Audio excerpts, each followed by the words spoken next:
Most people waste years in the gym making no progress. Trust me, I would know because this is how I looked after years of training. But you know what's the worst part? It's not because you haven't trained long enough. It's not because of genetics. It's actually because of a few simple but massive mistakes that completely ruin your progress. Today, I'll show you the exact blueprint for an aesthetic physique that I wish I knew when I started. Because I'll tell you, once I fixed these mistakes, that's when I started to see real progress. Alright, if you're a beginner and want to build an aesthetic physique, it's very simple. There's only 3 factors that you have to understand. The first factor you have to understand is what your goals are. Listen, everything you do in your life, you do for a reason. So if you're going into the gym, you have to understand your reasoning and your goals. Are you training to be a balanced and generic bodybuilder? Are you simply training for fun? Or are you training for actual aesthetics and real life results? And look, I'm not gonna lie to you, so don't lie to yourself. You're probably in the gym to get girls, right? Don't kid yourself. I'm just trying to help you.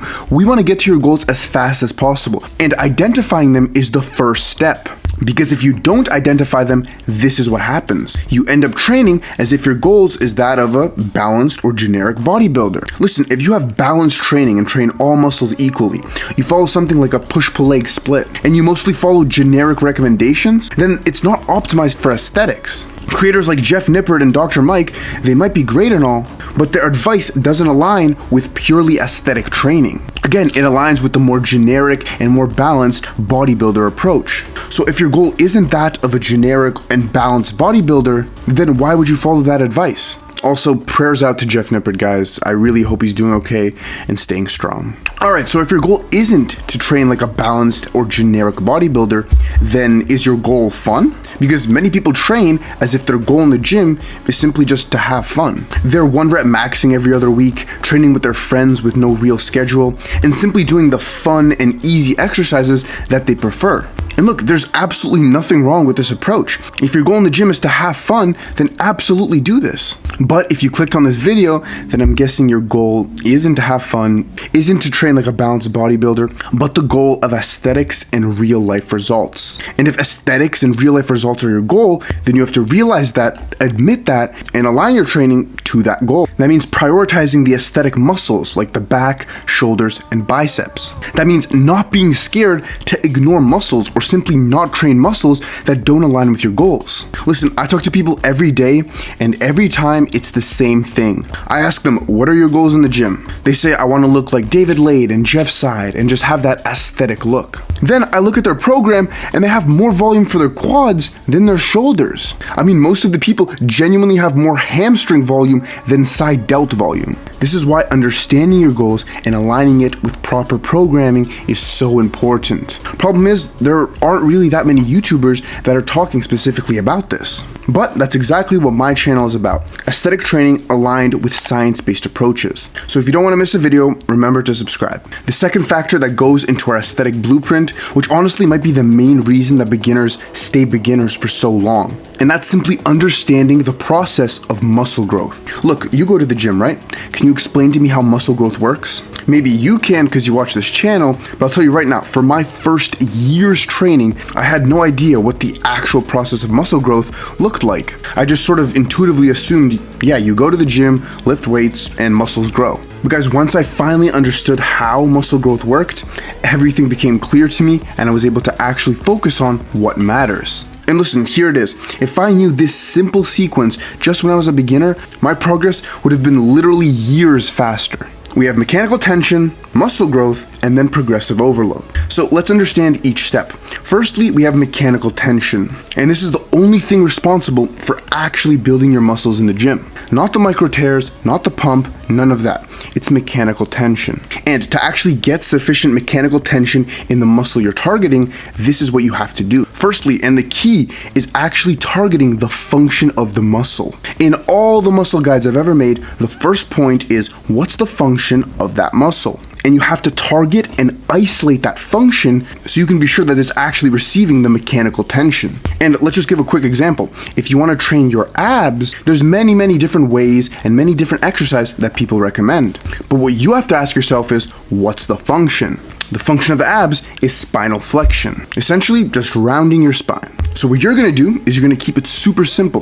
The function spinal flexion, let me do an exercise that targets spinal flexion. And look, this may seem simple, and it is, but if only I realized this as a beginner, I could have actually made progress on muscles I cared about. I was doing a conventional incline bench for the upper chest, but spoiler alert, that doesn't target the upper chest. If only I knew the function, I could have actually trained it properly. Alright, so we have to target the function. The next thing we have to do to make sure we're getting mechanical tension is training hard. I mean, look, mechanical tension is literally when the weight starts slowing down as you're bringing it up. So train hard, and for beginners, honestly, just train to failure. Don't do drop sets, don't do partials, but train to failure on every set. So after we sufficiently stimulate the muscle through mechanical tension, then muscle growth actually occurs. And what's important for when you're actually recovering and growing your muscle is all the external factors. This includes your sleep, this includes your diet, and don't worry, we'll talk about this in just a second. And lastly, after we sufficiently stimulate the muscle through mechanical tension, we actually grow that muscle and recover, then we progressively overload. Progressive overload is the effect, not the cause of muscle growth. And you know what the funny thing is?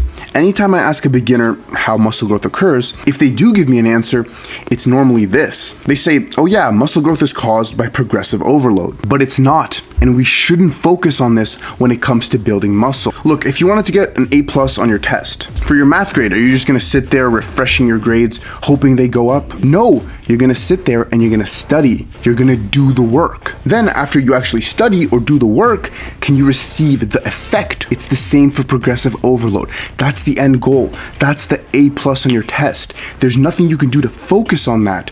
So to get there, what you have to do is focus on the first step, which is mechanical tension. If you instead focus on the effect, which is progressive overload, then you're probably gonna end up artificially progressively overloading. And then guess what? You won't build muscle. So I'm hoping that wasn't too confusing. Essentially, focus on mechanical tension and progressive overload will come. All right, now we've identified our goals as to why we're going to the gym.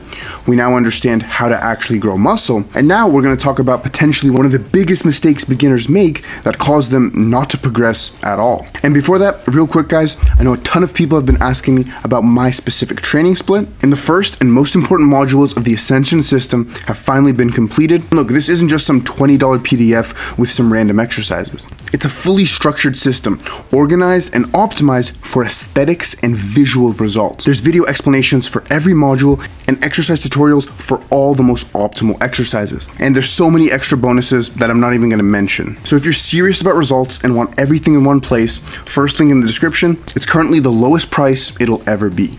Alright guys, the third factor in our blueprint that most beginners get wrong is external factors. Most beginners simply can't even compute in their brain that this has anything to do with muscle growth. Look, they can even follow those two other factors. They can understand their goals, they can understand muscle growth, but if they get this wrong, they'll never build muscle. Firstly, we have diet. Look, we can do a full breakdown on diet and how it contributes to the aesthetic physique, but in general, it's really simple. If you have low protein, you're not gonna grow. If you have low carbs, you're not gonna have energy for your training session. And the thing is, this is very simple advice, but often so hard for so many beginners. Again, I'm assuming you're different because you're watching this channel. But guys, did you know that the average person eats less than 100 grams of protein per day? Less than 100, and I think the actual number is like 91 grams or something. So if you take that average person, give them a perfect program, they're still not gonna build muscle because they're just not eating enough protein. So the advice is very simple. Just eat a sufficient amount of protein. So around 1 gram for every pound of body weight. A little less than that is fine, but bro, don't eat 91 grams of protein. If you're like 180 pounds and you're eating 91 grams of protein, there's a big problem, bro. The second thing we mentioned is low carbs. And this is definitely going to be a limitation for how much energy you have and how much motor units you're able to recruit at the gym. So generally, just try and eat a sufficient amount of carbs before and after your workout. If you want a full video on diet and on carbs, specifically on how it impacts training and the aesthetic physique, let me know. The second external factor is sleep. Listen, I'll make a bet that 90% of people can have better sleep. Whether that's time, people literally needing more time to sleep, whether that's consistency and people sleeping at different times every day, especially on the weekend, or whether that's quality and you scrolling on your phone before you sleep, or constantly waking up in the middle of the night. You can probably improve one of those factors, right? That said, here's the thing. When you sleep, you're recovering, you're producing all your hormones, and that's when muscle protein synthesis actually occurs. So when you hit that 10 out of 10 workout and then come home and scroll on your phone until 2 a.m., you'll 100% build less muscle. And on top of that, if you're training the next day, you're probably gonna have a less quality session. And look, obviously some bad sleep here and there isn't gonna absolutely kill your gain, but most beginners can't even process that sleep and muscle growth have anything to do with each other. And there's also a billion other things that sleep is absolutely essential for, and specifically if you're under the age of like 20 and you're not sleep maxing, man, you are literally doing the opposite of looks maxing. So comment hashtag sleep maxing